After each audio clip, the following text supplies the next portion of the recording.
Lionel, est-ce que vous parlez des langues étrangères? L'anglais et l'italien avec les mains. Oui, elle est assez classique, disons. Donc pas le coréen alors, Non, par pas le exemple. coréen, Bon, non. sachez que de plus en plus de Français s'y mettent au coréen. Il faut dire que dans les séries, la musique, la culture coréenne se répand de plus en plus chez nous. Résultat, les cours de langue coréenne connaissent un réel succès. Reportage à l'ISMAC, une école parisienne, Delphine Schiltz.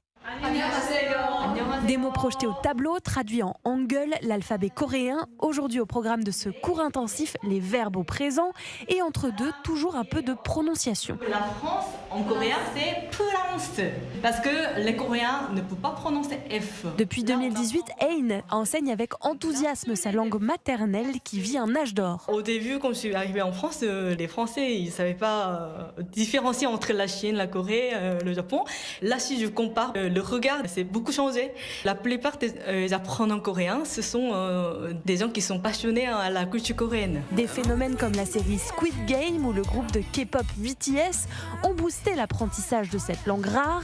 Cathy, 44 ans, a justement été touchée par la Hallyu, la vague coréenne. J'ai découvert la Corée grâce à un YouTuber. Après, j'ai découvert les dramas, la K-pop plus tard. Il n'y a pas que des adolescentes.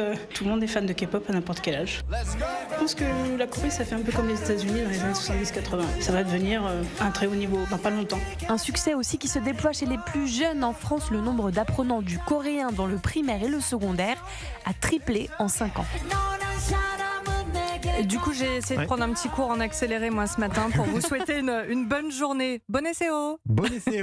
Bon, bonne journée.